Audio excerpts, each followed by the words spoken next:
What's going on, everyone? Welcome to the Warehouse Series and welcome to Discord Friday. Please excuse my voice this morning. I woke up with a little bit raspy voice. Guys, before we get to today's video, if you guys want to do all this, I really appreciate it. I know I say this every single time, guys, but I truly, truly mean it. I really appreciate the donations for you guys helping me out with my channel. It's much appreciated. Guys, if you're not a member of Discord, every Friday I take pictures off of Discord. So click that link below and let's get to today's video. So today, I got two selectors off of Discord that I think that just need a little extra couple tips. Guys, remember, I'm not saying you got to build the perfect pallet. We want to build a sturdy pallet that we could keep moving at a consistent pace, not have to baby our jack going real slow down the aisle, and we don't want to have to stop and wrap constantly. So these two orders I'm going to be going over today, I see a ton of good things they're doing, and I just see a few things bad that they're doing, so hopefully we can correct those today. All right, guys, so before I get to today's video, someone posted this a couple weeks ago saying, why is every pallet in my warehouse look like this? I call it Jenga. You know, it looks like it's Jenga'd up. So back in the day, the senior guys at my warehouse, if you did this, it would chew your butt out, man. 95% of the pallets were not stripped back in the day. They were all picked layer by layer. And guys, believe it or not, it makes for a heck of a lot easier picking. Because when you get to this situation right here, then you start having stuff falling over on you and stuff like that. It's so funny how much easier it is to pick layer by layer, but nobody does it. Everyone thinks this is the quicker way. I just do want to say about every pallet in our warehouse looks like this. Every pallet. They're all stripped and they're always going to be stripped. All right, so the first order I want to get to is this one right here. Now, remember, guys, I quit writing names, so if this is your order, and if you're selecting in the warehouse and you're learning my cross and T process, this is also a good opportunity for you to learn. So first of all, I want to say this person's definitely listening. You see the center cross and you see cases pointing in. So we got two cases the same pointing back. So the only thing I want to say differently here is on this part of the pallet, so let's go from right here across. All this front area right here, I focus on this center line, like I tell you all the time in my videos. Now the back of my pallet, I want the back of my pallet to be nice and strong, because what are we doing, guys? We're hitting that throttle a couple hundred times per order, probably even more than that. So you're constantly getting rocking back on the back part of your pallet. Well, if you have a skinny back, then there's a really good chance that that back could fall over. So when I'm on the back of my pallet, I focus on this line right here, not on the front. All this stuff focus on this line. Back of the pallet, I focus on this line going across this side. And I'm sorry if I never mentioned this in the past, and I'm glad. That's why I'm glad people post pictures, because it brings up new ideas every time, or new ways of explaining things. So I like to have, like this these applesauces or whatever these are, I like to have cases coming back this way. I still put cases this way, but I try to, my main focus is when I can to have cases coming this way, because the more weight that I have coming from this back section to this section, it's going to give me more of a sturdy pallet. So try to focus on that, because right now it looks like this is higher than this. So our next two cases is going to be stacked straight up again. And it looks like there is nothing tied in this back section. It looks like it's just skinny back. The other thing I want to say is, remember, I said that I like to do my upside down T lower on the pallet, or even close to an I. So I start out where you have this. So this case right here would have been up here. I would have just kept column stack in my middle row, and I would have tried to have a bigger case on the back of this pallet coming in. So everything you're doing is great. Just focus on a strong wall on the back coming inwards. And then the other thing is, see this gap right here? You're going to see on, I think, your next picture. Don't force something into the gap if you don't have a case to go there. So if I had this situation right here, I'm looking for a flat case that's going to cover half that gap and sit mostly on that. And that's how I eliminate those gaps. I don't eliminate it by sticking a case in there. I eliminate it by getting a wider case in the peanut butter and then coming partially into the gap. All right, this one right here, someone did point out that you have the taco shells on the side. Yeah, they will crush and they will break. So the only time that I would do something like that, put taco shells on the side, is if it wasn't flush and I was lower and I was able to bridge a case from here to here and not put any pressure on the taco shells. Other than that, I'm going to put them upright and I'm going to put them towards the front of my pallet because they're lighter. I tend to throw my lighter product towards the front of the pallet. I wanted to point this out right here. Remember, basically from my chest down, 100% of my cases are level. I do not want cases leaning unless I'm up towards the top of the pallet. You definitely don't want cases leaning in the middle of your pallet. And when I say the middle, I don't mean the cross. I mean directly in the middle of the pallet, because once you start getting higher and you start tossing cases in there, well, you already got a lean. So what's it going to do? It's just going to keep rocking, and it's going to push this side over.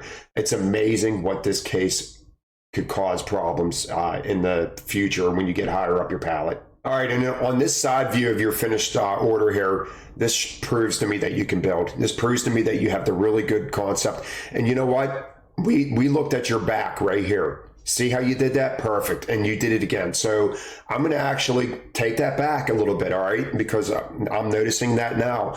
And so I'm glad you took the side view here. For you new selectors, this is how you correct yourself. So we got to call them. And we come back, but we don't hurry up and go back the opposite way. We keep coming back in.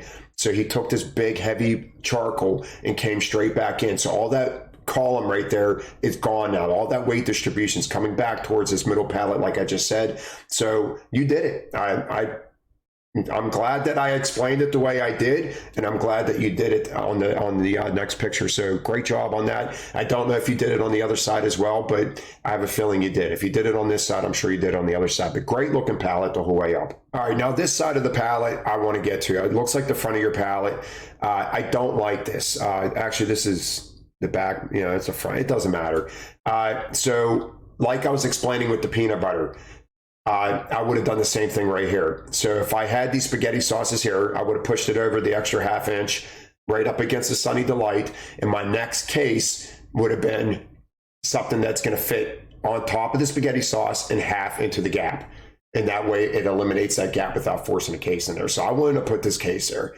The peppers, I would have just left it go and just do what I said. Maybe, I don't know if this case would have worked, put it there and get it a little bit more flat, and then I would have leveled out my corner a little bit higher, because you do not want this in the middle of your pallet.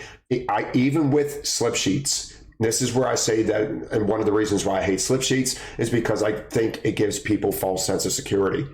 Like, hey, I put a slip sheet on there and my pallet's not going to fall over. I've seen people drop pallets with slip sheets, guys, especially when you have a middle doing this. All right. So that's the only thing on your order I would focus on now that you corrected me on the back part, is just focus on keeping cases level. All right, guys, before we get to the next selector that I want to look at, this is one of my orders here. I've been helping somebody on Discord, private messaging, trying to get them an idea of like when to put cases in the middle of that pallet on that cross and T. And I showed them one of my pictures, and they're like, wait a minute, you're putting bigger cases in the middle of the cross. Guys, it's the smallest cases out of that section. So right here, I had one of the little teas, and then I got chunky soup, and then I got this bigger water. All right, so it's the smallest cases out of that section, or if I'm getting all the same size cases, then you could put it there. Remember, your middle could be big as long as it's even with the outside and level with the outside. So I just want to show this real quick. You know, you could put big cases in the middle as long as the cases on the outside are even bigger, facing in. All right, guys, that's the front of my pallet, obviously. Because I just said this is how I like to stack the front of my pallet. I like to put weaker cases up front of my pallet. I will not put these Capri Suns and these waters on the back of my pallet if I can help it. All right, guys, so the next order I want to look at is this one right here. Now, we got a nice solid base. You're building really good, but there's two things that I see that you're doing wrong. Is one, you're trying to be level at all costs. And I told you in a video way back when, I'm sure you didn't see it, but being level at all costs causes problems. It causes you putting cases every which way that you could possibly get it, just so you could be level. And you're also squeezing cases in the gaps that you don't have to. Remember, you do not have to fill every single hole on your pallet. You just don't have to do it. We got salad dressing on its side. We do have a slip sheet. Probably not going to hurt that much, guys, but I say any liquid should be upright. I am a big, firm believer that all liquid should be upright. Back on this corner where my yellow area is at, just bring it to the corner. Your bag is in a little bit. You want to make sure you're always stacking the corner. It's always corners in. You never want to leave your corner short. Corners in, unless it's a real big shipper or a really big bag that just falls short, and then sometimes you can't help but to do it. But if you can prevent it, you definitely want to build from your corners in.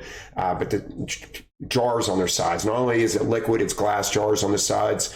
I would not do it. All right. I'm a really in this here squeezing stuff in the crevices. And not only did we squeeze the cans into the crevices, and you got a can upright because you want it to be level at all costs. Meanwhile, like all you had to do is just leave this flat and just stack a couple more cases there, and you probably would have got level, or you would have been close to it. And you don't have to be exactly level as long as your inside's a little bit lower. And then not only did you do this with these jars or whatever, but then you just kept throwing weight in there. You're asking for a problem. You're asking for this whole entire pallet to fall over. So two things. Don't put liquid on their sides. Don't put cases that could possibly break on their sides. And don't force cases in the gaps just because you have a gap. It's okay to just leave them alone. All right, here's another view. We got a mayo on its side. They're a little thicker. They're probably not going to bust open, but they are plastic bottles. And if this, it just makes it easier. Think about this for a second. I have an energy drink. If this was upright, all right, if this was upright and that box, and the box popped open, is it going to fall out? No. Now put this sideways. All right, now put this sideways and the side of the box pops open. What's it going to do? All the cans are just going to start rolling out. And that's what's going to happen with that product. So I've selected these mayo a lot. And a lot of the times those flaps are open. So if the flap pops open, your contents are just going to roll right out of there. If it's upright, they're not going anywhere. So that's another reason why I like keeping cases upright. This here, not a big deal. It might be tuna or something like that, cans. Your Knorrs, I like it in the middle. I just don't like it on its side. They are very weak boxes. They're perforated around the box and they buckle very, very easy. So they can break really easy. I try to keep them upright. And we already talked about this up here. I mean, it's just, you don't have to do it. Just if you have a gap, leave it. All right, put those cases somewhere else. Even though you're topping off your pallet, you're putting glass jars on their sides. All it takes is one pop. Maybe one of those lids didn't go on properly, and now the contents start leaking all over the pallet.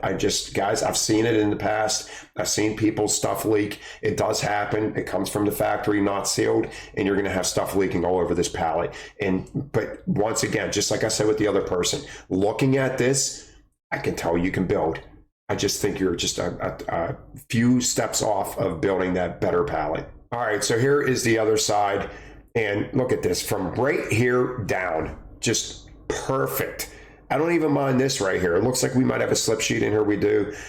This is perfect. Even these cans, it's right here when we go wrong. So